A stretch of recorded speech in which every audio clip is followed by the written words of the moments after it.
اچھا، اب اس آیت مبارکہ میں جیسا کہ میں نے پہلے بھی ابھی آپ کے سامنے ذکر بھی کیا کہ ایک اعتراض یہ ہو سکتا ہے اس آیت مبارکہ میں کہ یہودی جو ہیں بیسیکلی وہ اللہ تعالیٰ کی ذات پر ایمان، جو حضور علیہ السلام کے زمانے میں یہودی موجود تھے وہ اللہ کو ایک مانتے تھے،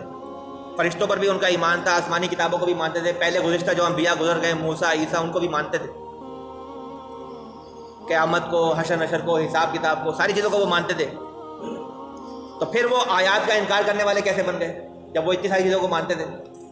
تو جیسے میں نے آپ کے سامنے بیان کیا کہ آیات سے مراد کیا ہے؟ اللہ کا رسول مراد ہے۔ یہاں پر جو فرمایا نا کہ وہ آیات کا انکار کرتے تھے، آیات سے کیا مراد ہے؟ رسول اللہ صلی اللہ علیہ وسلم کی ذات مبارک مراد ہے،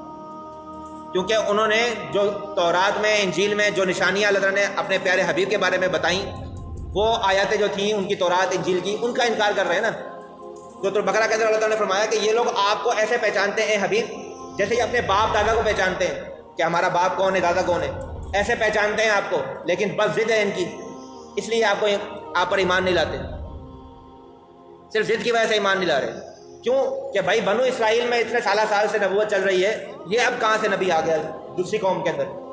بنو اسماعیل میں کیسے نبی ہو گیا؟ بنو اسماعیل میں تو نبی ہوتے ہی نہیں ہے، ہم تو صدیوں سے دیکھتے آ رہے ہیں کہ بنو اسرائیل کے اندر نبی آ رہے ہیں، یعقوب علیہ السلام کی اولاد میں نبی آ رہے ہیں، یا اسماعیل کی اولاد میں نبی کہاں سے آ گیا؟ بس یہ چیز ان کو کھائی جا رہی تھی اور یہ ان کو ماننے سے روکے ہوئے تھی۔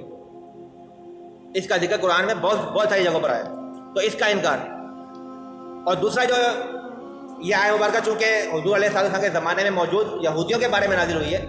تو کوئی اعتراض کرنے والا یہ کر سکتا ہے نا کہ یہ جو یہودی حضور کے زمانے میں موجود ہیں انہوں نے تو کسی نبی کو قتل نہیں کیا، تو ان کے اوپر تو یہ الزام فٹ نہیں ہوتا، یا یہ جرم ان کا جرم نہیں کہلائے گا، کیونکہ انہوں نے تو کسی کو نہیں قتل کیا۔ لیکن یہ اپنے جو گزشتہ آباء و اجداد ہیں جنہوں نے یہ کارنامے کیے ہیں ان پر فخر بھی تو کرتے ہیں، ان کو برا بھی تو نہیں سمجھتے، ان کی تقلید کو بھی تو مانتے ہیں۔ یہ یہودیوں کو، حضور علیہ السلام کے زمانے میں موجود یہودیوں کے اوپر یہ آیت اس لیے نازل ہوئی، حالانکہ انہوں نے کوئی کسی نبی کو قتل نہیں کیا اپنے زمانے کے اندر، کیونکہ کوئی ان کے پاس آیا نہیں، حضور علیہ السلام کے علاوہ تو کوئی نبی ان کے پاس نہیں آیا۔ لیکن یہ آیت ان کے اوپر اس لیے صادق آتی ہے کیونکہ وہ اپنے آباء و اجداد کو مانتے ہیں، ان کے کارناموں کو جانتے ہیں، اور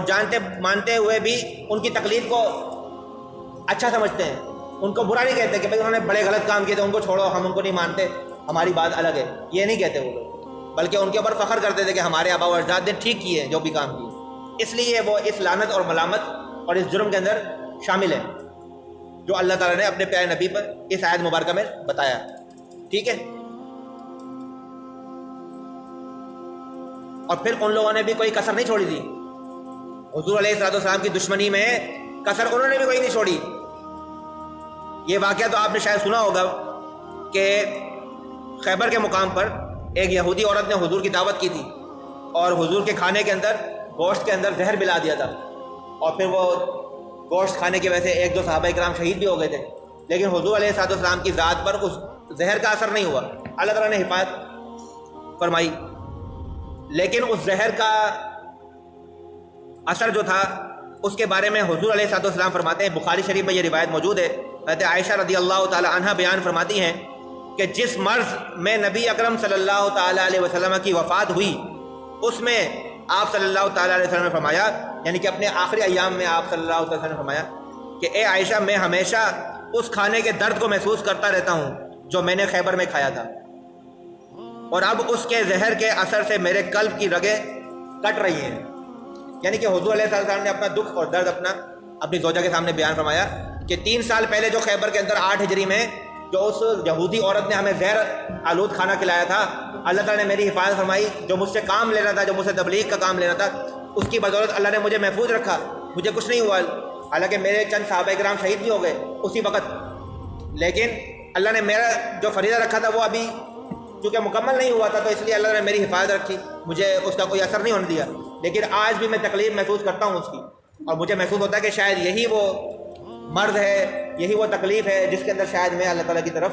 لوٹ جاؤں۔ تو یہ یہودی جو حضور کے زمانے والے تھے وہ بھی سازشیں کرتے تھے، اگر وہ نبی پاک صلی اللہ تعالیٰ علیہ وسلم کو شہید نہ بھی کر پائے، کوشش تو انہوں نے بھی کی تھی، سازش تو انہوں نے بھی رچائی تھی، اس لیے اللہ تعالیٰ نے فرمایا کہ یہ وہ قوم ہے جو نہ صرف اللہ کی نشانیوں کو کا انکار کرتی ہے بلکہ انبیاء کو قتل کرتی ہے، اور انہوں نے بھی کوشش کی قتل کرنے کی، لیکن حضور علیہ السلام کو چونکہ اللہ تعالیٰ کی خاص رحمت اور حاصل ہے، اس لیے اللہ تعالیٰ نے ان کو حفاظت فرمائی، اور کسی بھی غزوے کے اندر، کسی بھی جنگ کے اندر، یا کسی بھی ایسے واقعات کے اندر آپ صلی اللہ تعالیٰ علیہ وسلم کا انتقال نہیں ہوا۔ حالانکہ حضور علیہ السلام بڑے بہادر اور شجاعت والے انسان تھے، آپ صلی اللہ تعالیٰ علیہ وسلم جنگوں کے اندر سب سے آگے ہوتے تھے لڑنے میں، لیکن جس طرح سے آپ کے سامنے وہ واقعہ ہے کہ غزوہ احد کے اندر آپ صلی اللہ تعالیٰ علیہ وسلم کے دندان مبارک شہید ہوئے، اگر آپ سپہ سالار کی طرح پیچھے بیٹھے ہوتے خیمے میں اور وہاں سے ڈائریکشن دے رہے ہوتے کہ یوں کرو یوں کرو، تو کبھی بھی آپ کا دانت مبارک شہید نہ ہوتا۔ دانت مبارک کے شہید ہونے کے واقعے سے پتہ چلتا ہے کہ آپ اگلی صف میں لڑ رہے ہیں، اور حضرت علی فرماتے ہیں کہ حضور اتنے زیادہ شجاع اور اتنے بہادر ہوا کرتے تھے کہ ہم حضور کے پیچھے ہوتے تھے، یعنی کہ پشت کی طرف ہوتے تھے کہ ہم سے وہ وار دشمنوں کا سہا نہیں آتا تھا جس کا مقابلہ حضور فرما رہے ہوتے تھے، ہم پیچھے ہوتے تھے۔ اور حضور حضرت علی کی شجاعت کے واقعات تو آپ سنتے رہتے ہیں، جو شجاعت کے میدان میں سب سے اوپر ہیں حضرت علی، وہ یہ کہہ رہے ہیں کہ میں ڈر کے مارے پیچھے ہوتا تھا حضور کے، اور حضور میرے آگے لڑ رہے ہوتے تھے۔ تو حضور کی شجاعت کا یہ عالم ہے۔ تو ایسے نہیں واقعات ہیں، لیکن ان ساری باتوں کے باوجود، سب سے آگے لڑنے کے باوجود، سب سے آگے بڑھ کے حملہ کرنے کے باوجود، کبھی بھی حضور علیہ السلام کے اوپر ایسا کوئی واقعہ نہیں ہوا کہ آپ شہید ہونے کی طرف جائیں۔ کیوں؟ کیونکہ اللہ تعالیٰ کی حفاظت ہر وقت آپ کے شامل حال ہوتی ہے، یہ بنیادی وجہ ہے۔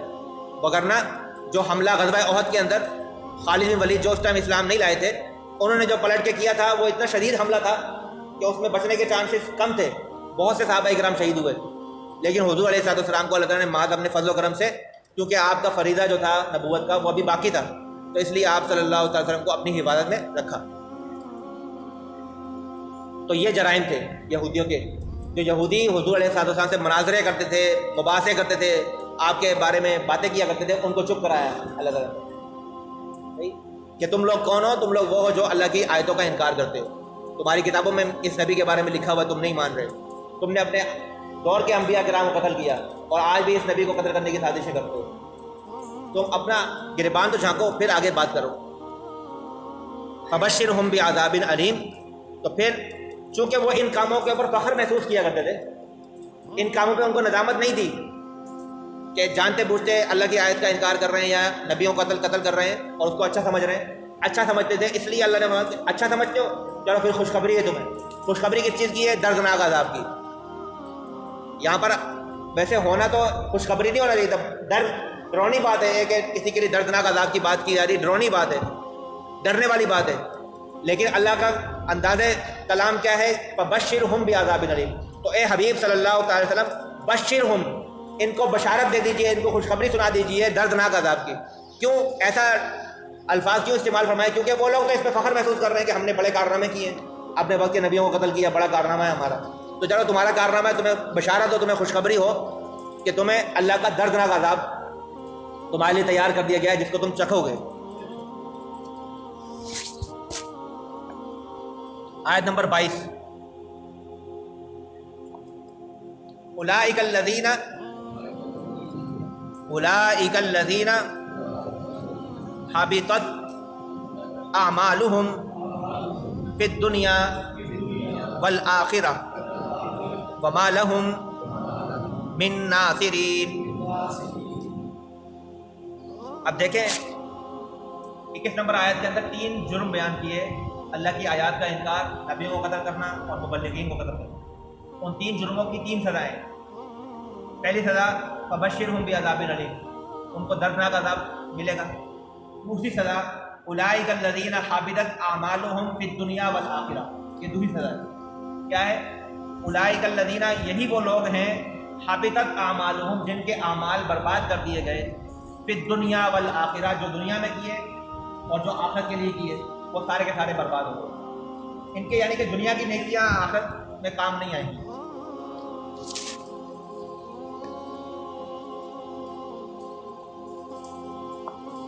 اور آخری جو سزا ہے وما لہم من ناصرین، اور ان کا کوئی مددگار بھی نہیں ہوگا۔ جیسے کہ مسلمانوں کا ایک عقیدہ ہے کہ بروز حشر ہماری شفاعت ہو سکتی ہے، اگر ہم اچھے عمل کریں گے کچھ گناہ اگر ہوں گے تو اللہ تعالیٰ کے حبیب صلی اللہ علیہ وسلم ہماری شفاعت فرما دیں گے. اکثر ہمارے اعمال اچھے ہوں اور کچھ غلطیاں بشری تقاضے کے دل اگر ہو گئی ہیں تو اللہ تعالیٰ کے حبیب ہمارے حق میں شفاعت فرمائیں گے. اور ہم لیکن ایسے لوگ جو اس طرح کے جرائم کا ارتکاب کر رہے ہیں ان کے لیے بروز حشر کوئی مددگار نہیں ہوگا. نہ اللہ ان کی کوئی مدد فرمائے گا، نہ اللہ کا کوئی رسول ان کی مدد فرمائے گا. وہ لوگ کسی کو اپنا مددگار بھی نہیں پائیں گے. یہ تین ان کے جرموں کی 3 سزائیں. پہلی سزا ان کو دردناک عذاب ہوگا، دوسری سزا ان کے جتنے اعمال ہیں وہ سارے برباد ہو جائیں گے، اور تیسری سزا کیا ہے کہ ان کو کوئی مددگار بھی نہیں ملے گا.